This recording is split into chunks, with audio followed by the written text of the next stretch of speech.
오늘 우리에게 주시는 하나님의 말씀은 여호수아 5장 10절부터 15절까지 말씀입니다. 또 이스라엘 자손들이 길갈에 진쳤고 그달 14일 저녁에는 여리고 평지에서 유월절을 지켰으며 유월절 이튿날에 그 땅의 소산물을 먹되 그날의 무교병과 볶은 곡식을 먹었더라. 또 그 땅의 소산물을 먹은 다음 날에 만나가 그쳤으니 이스라엘 사람들이 다시는 만나를 얻지 못하였고 그 해에 가나안 땅의 소출을 먹었더라. 여호수아가 여리고에 가까이 이르렀을 때 눈을 들어 본즉 한 사람이 칼을 빼어 손에 들고 마주서 있는지라. 여호수아가 나아가서 그에게 묻되 너는 우리를 위하느냐 우리의 적들을 위하느냐 하니 그가 이르되 아니라 나는 여호와의 군대 대장으로 지금 왔느니라 하는지라. 여호수아가 얼굴을 땅에 대고 엎드려 절하고 그에게 이르되 내 주여 종에게 무슨 말씀을 하려 하시나이까. 여호와의 군대 대장이 여호수아에게 이르되 내 발에서 신을 벗으라 내가 선 곳은 거룩하니라 하니 여호수아가 그대로 행하니라. 아멘. 할렐루야. 9월 한 달 동안 하나님의 사랑과 은혜 안에서 평안하셨습니까? 지난 한 주간도 하나님께서 우리의 모든 상처와 수치를 씻어주셔서 자유하셨습니까? 사랑하는 성도 여러분, 할례가 중요할까요? 가나안 정복이 중요할까요? 애매하죠? 지난주에 말씀을 들었기 때문에 할례가 중요할 것 같은데 그런 생각이 들지만 우리의 생각으로는 가나안 정복이 더 중요해 보입니다. 할례와 가나안 정복이라고 하는 두 가지를 놓고 보면 아무래도 무게감은 가나안 정복에 더 가게 됩니다. 그런데 무엇이 더 중요하느냐는 목적이 무엇이냐에 따라 달라집니다. 하나님의 나라를 세우는 게 목적이라면 할례가 중요하고 이스라엘 왕국을 세우는 것이라면 가나안 정복이 중요합니다. 우리에게 하늘의 소망이 중요할까? 땅의 소망이 중요할까? 하늘의 소망이 중요하다면 우리에게는 영적인 우리의 속사람이 중요합니다. 그런데 땅의 소망이 더 중요하다면 당연히 성공과 소유가 중요할 수밖에 없습니다. 성공을 목적으로 살아가는 사람들에게는 돈이 제일 중요해요. 그런데 하나님의 나라나 또 하늘의 소망을 품고 살아간다면 돈보다 믿음이 더 중요할 수밖에 없습니다. 하나님은 아브라함에게 하나님의 택한 민족이라는 하나님의 택한 백성이라고 하는 증거로 할례를 행하라고 하셨습니다. 몸에다가 그 증거를 새겨서 어디를 가든 내가 누구인지를 잊어버리지 말라는 것입니다. 그렇기 때문에 이 할례라고 하는 것이 아주 중요한 표시가 되었습니다.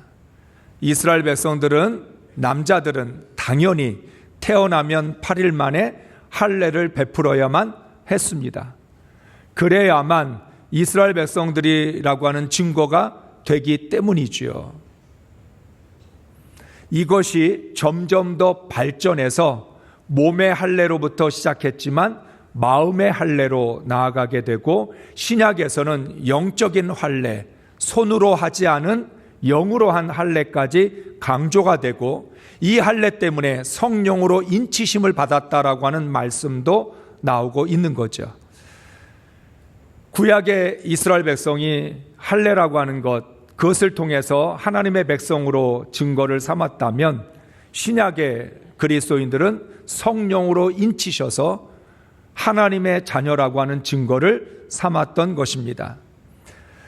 이 할례가 왜 중요하냐면 지금 언약의 백성의 증거라고 하는 표시로서만 중요한 것이 아니라 앞으로 가나안 땅에서 하나님의 나라를 세워가기 위해서는 이 할례가 한 번의 할례로 끝나는 것이 아니라 계속적인 할례로 연결이 되어야 하기 때문입니다. 몸의 할례는 한 번입니다. 그러나 영의 마음의 할례는 여러 번 계속 반복되어야 합니다. 우리가 받은 물 세례는 한 번이어도 성령 세례는 계속 받아야만 하는 것과 같습니다. 왜 그런 일들이 필요할까요? 여러분, 사람은 오래 살다 보면 세월의 흔적이 몸에 나타납니다. 주름살로, 각질로, 노폐물이 쌓여서 그래서 그 세월의 흔적이 그대로 드러나게 됩니다. 그런데 몸만 그럴까요? 우리의 마음에도 주름살이 생기고 우리의 생각 속에도 각질과 노폐물이 쌓이게 됩니다. 여러분, 우리가 나이가 드니까 몸이 굳어진다, 밸런스가 무너졌다라고 말을 합니다. 그래서 우리는 여러 가지 프로그램을 통해서 굳은 몸을, 딱딱한 몸을 부드럽게 해주거나 균형을 잃어버린 몸의 균형을 되찾으려고 노력을 합니다. 그렇다면 당연히 마음의 주름살과 생각의 각질과 노폐물을 제거하기 위한 노력도 필요한 거죠. 하나님께서 에스겔서에서 말씀하셨던 성령을 통하여 굳은 마음을 제거하고 부드러운 마음을 줄 것이라 말씀하셨습니다. 이것을 신약에서는 예수님은 뭐라고 이야기하냐면 바리새인의 위선과 외식으로 그것을 책망하십니다. 신앙생활을 오래 하다 보니까 마음이 굳어지고 완고해지고 또한 여러 가지 각질과 노폐물이 쌓이다 보니까 점점 더 위선적인 신앙, 외식적인 신앙으로 바뀌어지게 되는 겁니다. 바리새인조차도 하나님의 율법을 지키면서 나는 위선적인 신앙인이 될 거다, 외식적인 하나님의 백성이 되겠다 결단하고 그렇게 되지는 않았을 거예요. 하나님의 말씀을 잘 믿으려고 하고 율법을 잘 지키려고 노력을 했지만 어쩔 수 없이 신앙의 연륜이 쌓이다 보니까 자신의 마음이 완고해지는 것, 그리고 온갖 각질과 노폐물이 자신 안에 쌓이는 것에 대해서 그것을 내버려 두었던 거죠. 그렇게 되니까 어느 순간부터 위선자가 되고 외식적인 신앙, 습관적인 신앙으로 변질이 될 수밖에 없었던 겁니다. 그래서 하나님은 지금 요단을 건넌 이스라엘 백성들이 하나님 나라를 가야 하기 때문에 할례를 행하게 한 것이고, 이 몸의 할례가 가나안 땅에서 마음의 할례로 이어지고 더 나아가 귀의 할례, 영적인 할례까지 이르러서 너희의 마음이 굳어지지 않도록, 너희 안에 각질과 노폐물이 쌓여져서 몸의 균형을 잃어버리지 않도록 하라고, 위선적이거나 외식적인 신앙생활을 하지 말라고 하나님이 할례를 행하게 명령하신 거죠. 하나님의 나라를 세우려면 기념물을 통해서 하나님의 역사를 기억해야 하고, 마음의 할례를 통해서 완고한 마음을 제거해야 합니다. 여호수아는 1장 11절에서 이스라엘 백성들에게 가나안 정복을 위한 출발 명령을 내렸습니다. 11절의 말씀을 읽겠습니다. 진중에 두루 다니며 그 백성에게 명령하여 이르기를 양식을 준비하라. 사흘 안에 너희가 이 요단을 건너 너희 하나님 여호와께서 너희에게 주사 차지하게 하시는 땅을 차지하기 위하여 들어갈 것임이니라. 아멘. 사흘 안에 요단을 건널 것이고, 요단을 건너는 이유는 하나님이 주신 이 가나안 땅을 차지하기 위해서라고 그렇게 명령했습니다. 그러면 요단을 건너면 곧바로 여리고를 정복하고 가나안을 정복하는 일들이 진행될 것처럼 생각할 수밖에 없습니다. 여호수아는 아주 강하고 담대하게 출발 명령을 내렸습니다. 그러나 생각보다 가나안 정복은 더디게 진행이 됩니다.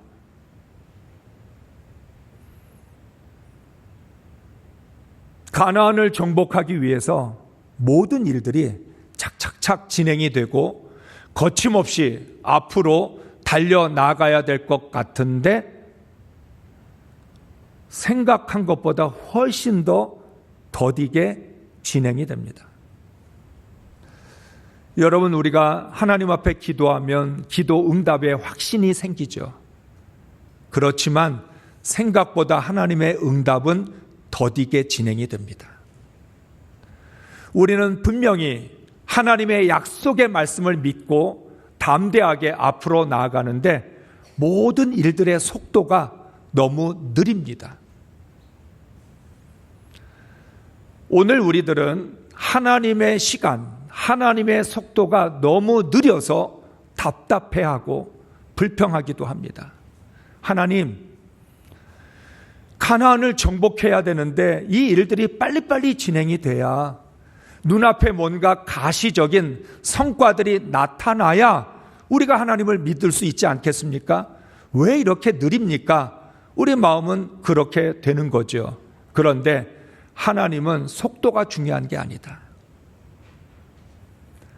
눈앞에 있는 가나안을 정복만 하면 되는 게 아니라 이 모든 것은 하나님의 인도하심에 따라 하나님의 계획에 따라 이루어져 가야 된다고 말씀을 합니다.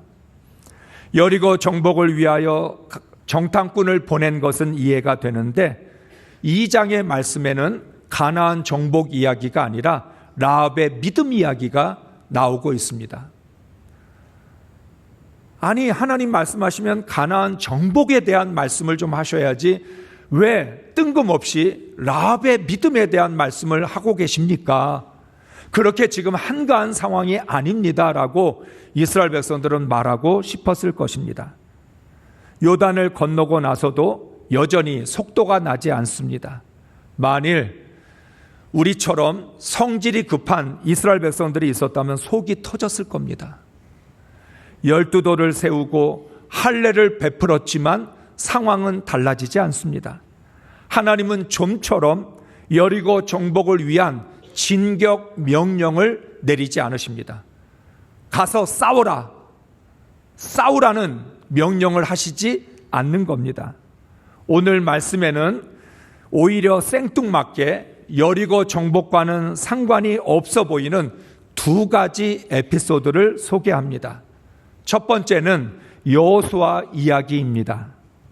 여호수아가 여리고 가까이 이르렀을 때 칼을 들고 있는 한 사람과 마주칩니다.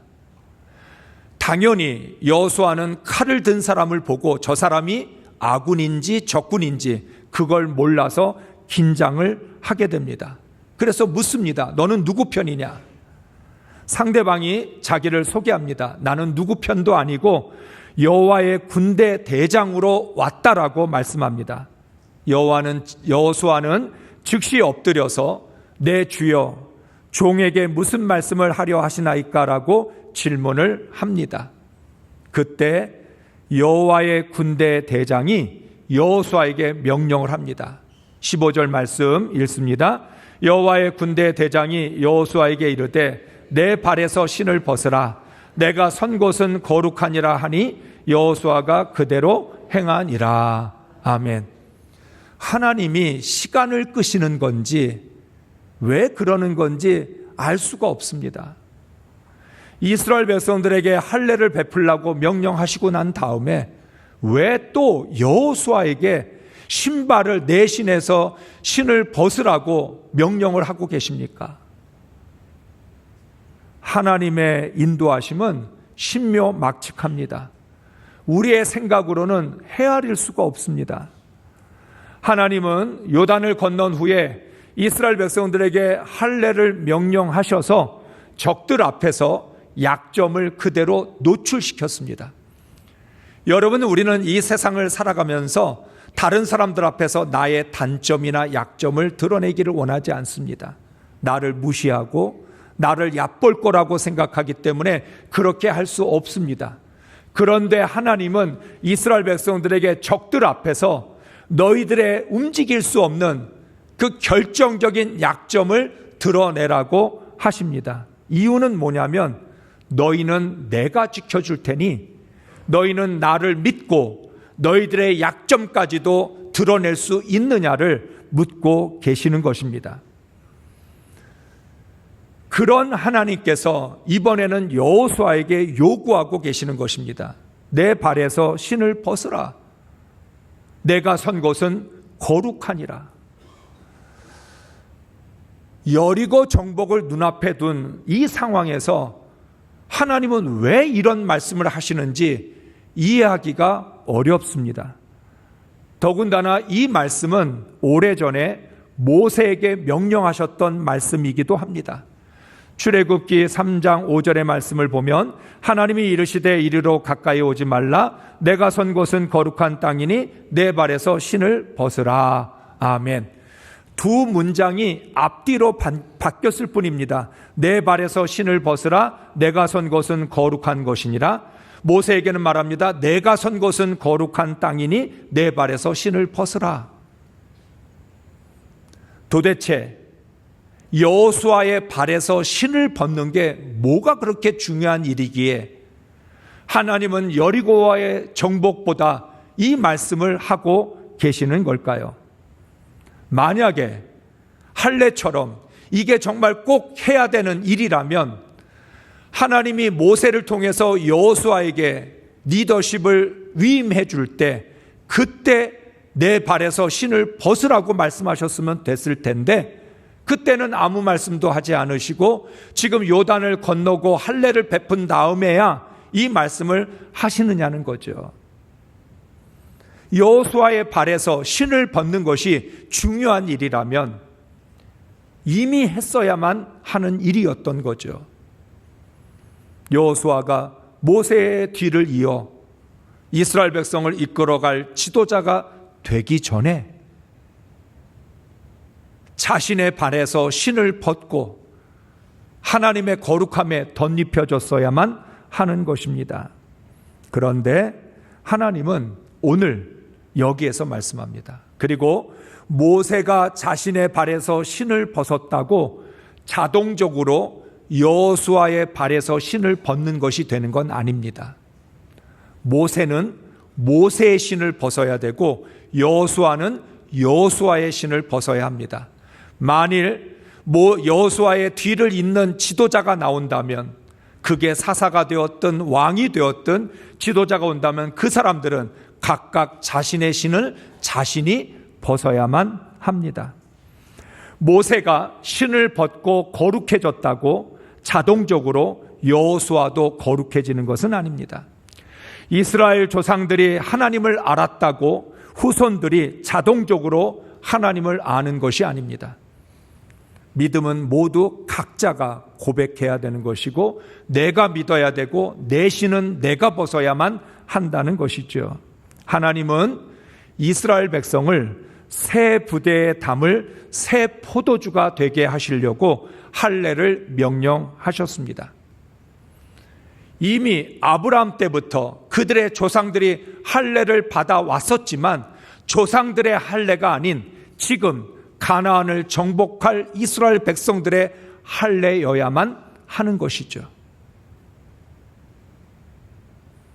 하나님께서 이스라엘 백성을 새 부대에 담으시려고 하는데 그러려면 이스라엘 백성들이 새 포도주가 되기 위해서 할례를 받고 모든 죄와 수치를 씻어 버려야만 하는 것입니다.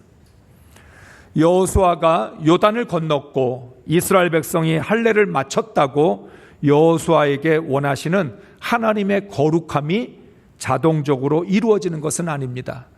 여호수아 스스로 하나님 앞에서 자신의 신을 벗어야 합니다. 여러분, 신을 벗는다는 말은 존재가 바뀌는 것을 뜻합니다. 신을 벗는다. 지금까지 내가 살아왔던 삶의 방식들, 나의 가치관, 나의 세계관, 내가 가지고 있었던 정체성, 나라고 하는 존재, 그 모든 것을 하나님 앞에서 벗어야만 하는 거죠.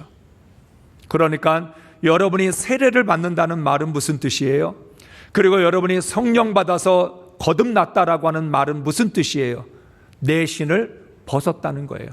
지금까지 내가 세상에서 살아왔던 나의 모든 생활 방식들, 나의 가치관과 세계관들, 나의 정체성, 나라고 하는 존재, 그걸 다 벗고 이제 하나님에 의해서 새로운 존재로, 말씀의 새로운 정체성으로 변화되어진다는 것을 뜻하는 것입니다.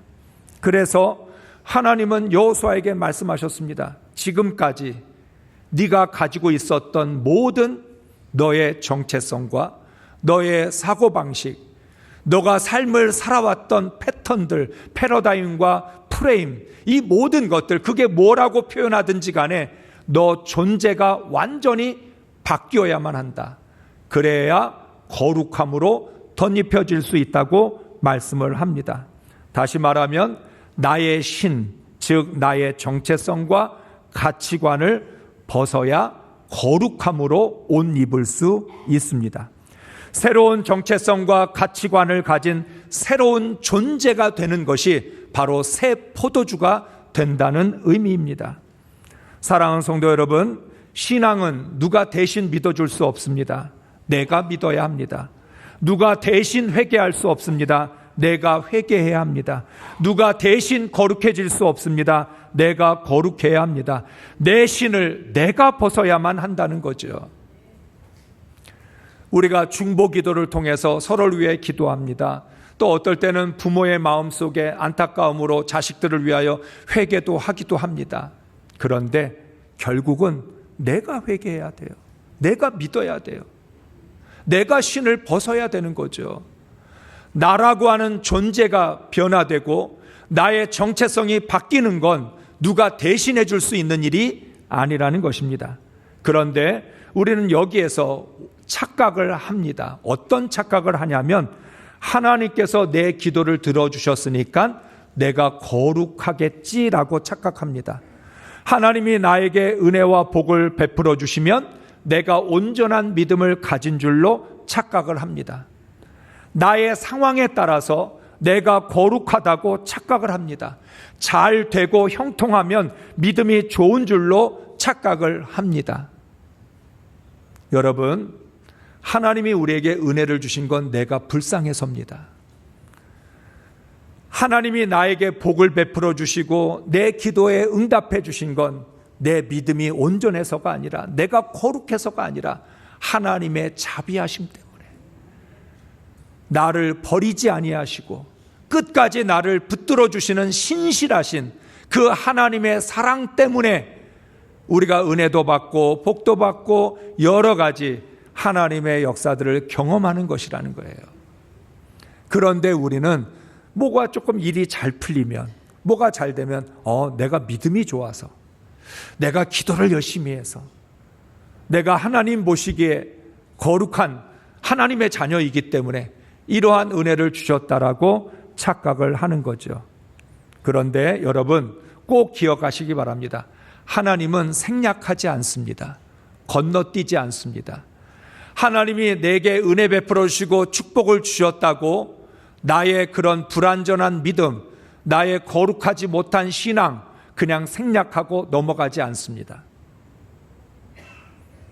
쉽게 말하면 하나님은 패스하지 않아요.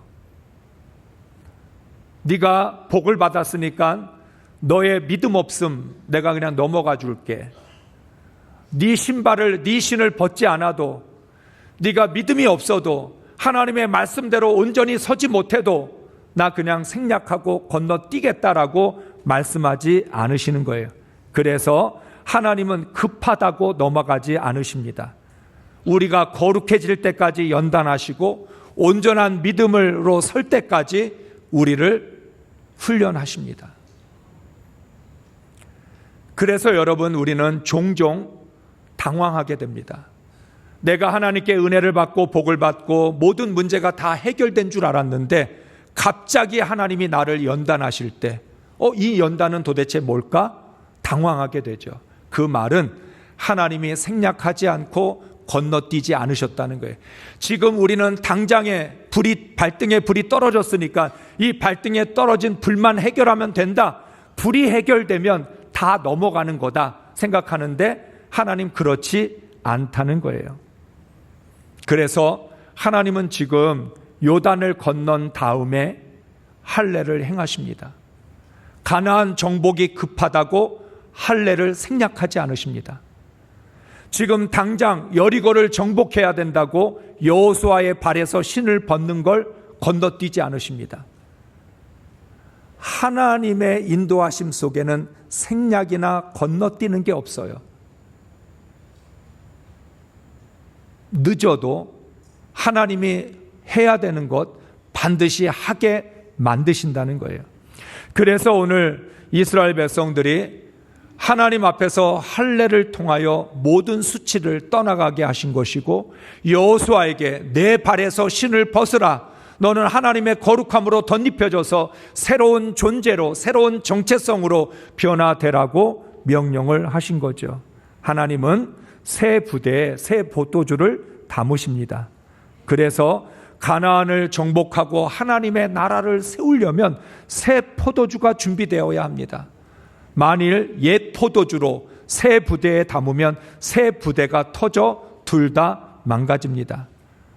우리는 어제의 신앙으로 살아가는 것이 아니라 오늘의 신앙으로 삽니다.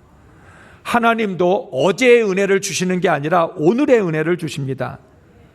여러분, 우리는 하나님께 은혜와 복을 받을 때는 오늘의 은혜와 복을 받기를 원하면서 자기 자신은 예전의 신앙, 예전의 믿음으로 살아가려고 합니다. 우리는 오래전에 하나님을 만났던 그 첫사랑, 거기에서 조금도 나아지지 않는 가운데에서 하나님이 주시는 은혜와 복은 오늘의 은혜와 복을 달라고 구할 때가 많다는 거죠. 우리가 왜 날마다 새로워져야 됩니까? 오늘의 믿음으로 살아야 되고 오늘의 결단으로 살아야 하기 때문인 거죠. 매일 신을 벗어야 하고 매일 회개해야 하고 매일 거룩해져야 합니다. 어제의 결단이 아닌 오늘의 결단이 있어야 내 안에 가나안을 정복할 수 있습니다. 옛 신앙, 옛 기도, 옛 헌신이 아닌 새 믿음, 새 기도, 새 헌신으로 나아가야 하나님 나라를 세울 수 있습니다. 우리 중에는 예전에 내가 기도 많이 했으니까, 예전에 내가 하나님 앞에 열심히 헌신하고 충성했으니까 예전에 했던 것들로 지금까지 살아가고 있다라고 착각하고 있습니다. 하나님은 언제나 우리에게 오늘의 믿음과 오늘의 기도와 오늘의 헌신과 오늘의 결단을 요구하고 계십니다. 두 번째는 만나 이야기입니다. 하나님은 광야부터 요단을 건널 때까지 만나로 이스라엘을 먹이셨습니다. 그런데 오늘 만나를 끊으십니다. 10절부터 12절까지 말씀을 읽습니다. 이스라엘 자손은 길갈에 진을 치고 그달 열흘 나온 날 저녁에 여리고 근방 평화에서 유월절을 지켰다. 유월절 다음 날 그들은 그 땅의 소출을 먹었다. 바로 그날에 그들은 누룩을 넣지 않은 빵과 볶은 곡식을 먹었다. 그 땅의 소출을 먹은 다음 날부터 만나가 그쳐서 이스라엘 자손은 더 이상 만나를 얻지 못하였다. 그들은 그 해에 가나안 땅에서 나는 것을 먹었다. 아멘. 하나님은 출애굽 1세대들에게 유월절을 지키라 하셨고 이번에는 출애굽 2세대들에게 유월절을 지키라고 하십니다. 유월절을 지키기 위해서 할례를 베풀었던 것입니다. 유월절 다음 날부터 그 땅의 소출을 먹게 됩니다. 그 땅의 소출을 먹기 시작하면서 만나는 그쳐집니다. 끊어집니다. 이스라엘 백성들의 입장에서 보면 만나도 먹고 그 땅의 소출도 먹으면 얼마나 좋아요. 꼭 먹고 알 먹고 양손에 떡을 들고 싶은 게 사람의 마음이죠. 그런데 하나님은 그 땅의 소출을 먹기 시작하는 순간부터 하늘의 만나를 끊어버리셨어요. 더 이상 하늘의 만나를 먹지 말고 너희가 땀 흘려 일해서 얻은 그 땅의 소출을 먹으라고 말합니다. 그러나 하늘의 만나가 됐든 땅의 소출이 되었든 모두가 다 하나님의 은혜입니다. 여러분 달라지는 거 없어요. 하늘의 만나를 먹을 때는 하나님의 은혜고 땅의 소출을 먹으면 하나님의 은혜가 아니라 내 노력의 대가가 아니라는 거예요. 내가 땅을 소출을 위하여 땀을 흘리든 하늘에서 내리는 만나를 먹든 동일한 하나님의 은혜인 거죠. 매일 만나를 내려주셨던 것처럼 땅의 소출을 하나님은 허락해 주실 것입니다. 그렇기 때문에 하나님께서는 그 땅의 소출도 하나님의 은혜이므로 하늘의 만나를 끊으셨던 것입니다. 이것은 새 포도주를 새 부대에 담기 위한 하나님의 계획입니다. 만나라고 하는 옛 포도주를 새 부대에 담을 수 없습니다. 새 부대에는 가나안의 소출이라고 하는 새 포도주를 담아야 합니다. 우리가 신앙생활을 처음 시작할 때 우리는 어린아이처럼 무조건적인 하나님의 은혜를 받습니다. 새신자일 때, 초신자일 때, 그때는 그냥 하나님의 사랑과 은혜를 너무 많이 받아서 기도를 하지 않았는데도 응답을 주시고, 내가 열심히 신앙생활을 하지 않았는데도 하나님이 우리에게 복을 베풀어 주실 때가 참 많았어요. 그래서 우리가 초신자 때 경험하는 건 하나님이 정말 즉각 기도 응답해 주시고, 어떨 때는 내가 기도하지 않은 것까지도 하나님이 알아서 채워주시는 것을 보면서 하나님의 사랑과 은혜가 얼마나 큰지 깨달았던 거죠. 그런데 어느 순간부터 이제 그렇게 기도 응답이 되지 않고 그렇게 어린아이처럼 무조건적인 은혜를 받지도 못하게 됩니다. 그러면서 우리는 당황하게 됩니다. 왜 이렇게 됐지?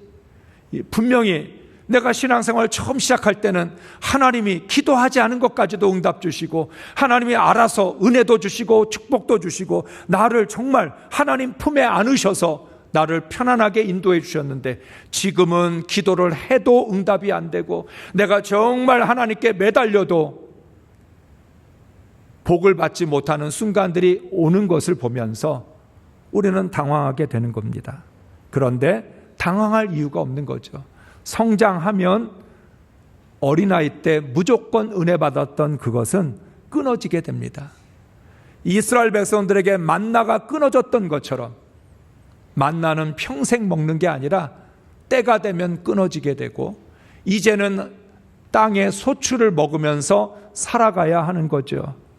그것을 히브리서 5장 12절부터 13절까지는 이렇게 말씀합니다. 메시지 성경으로 읽습니다. 지금쯤 여러분은 선생이 되어 있어야 마땅한데도 내가 보기에 여러분은 하늘에 관해 하나님에 관해 기본부터 다시 가르쳐 줄 사람이 필요한 것 같습니다. 오래전에 단단한 음식을 먹어야 할 것만 여러분은 아직도 아기처럼 젖을 빨아야 할 형편입니다. 젖은 하나님의 방식에 미숙한 초보자들이 먹는 것입니다. 아멘. 많은 신앙인들이 이중적입니다. 자신이 교회를 오래 다니면 오래 다닌 만큼 대우를 받고 싶어 합니다. 인정과 존경을 원합니다. 그런데 신앙생활은 어린아이처럼 합니다. 히브리서 말씀처럼 하나님에 대해서 아무것도 모르는 아이처럼, 하나님의 방식에 대해서 익숙하지 않은 아주 미숙한 초보자들처럼 신앙생활은 하면서 다른 사람에게 대접은 받고 싶어 합니다. 선생이 되어야 마땅한데도 여전히 초신자에 머물러 있습니다. 단단한 음식을 먹어야 할 때가 되었는데 아이처럼 젖을 먹으려고 합니다. 오늘 하나님이 말씀한 것처럼 때가 되면 하늘의 만나를 끊고 그 땅의 소출을 먹어야 된다고 말씀한 것처럼 때가 되면 하늘의 이유식은 끊어집니다.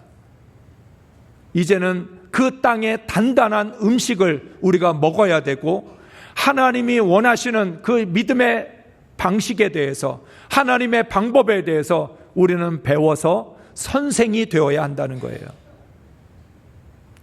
다른 사람을 이끌어주고 다른 사람을 인도해주고 가르쳐줘야 될 사람이 아직도 초보에만 머물러서 젖을 먹는 것에 만족하고 있는 것, 이것을 하나님 말씀하고 계십니다.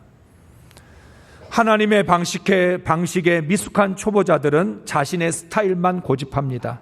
처음 믿었던 신앙에서 더 이상 자라지 않습니다. 그래서 매일 신앙을 얘기하면 늘 예전의 신앙만 이야기합니다. 첫사랑을 이야기하고 과거의 신앙만 이야기합니다. 오늘의 신앙, 오늘의 기도, 오늘의 믿음이 없으면 자연스럽게 예전의 믿음, 과거의 신앙만 얘기할 수밖에 없는 것이죠. 우리가 어린아이처럼 의존적으로 사랑을 받기만 하려면 가나안을 정복할 수 없습니다. 가나안에 들어갔으면 만나와 메추라기를 끊어야 합니다. 내 손으로 땀을 흘리며 수고한 소출을 먹어야 합니다. 사람들의 존경과 칭찬을 받고 싶어 하면서 어린아이처럼 행동할 수 없습니다. 미숙한 어린아이에서 벗어나 성숙한 어른이 되어야 합니다.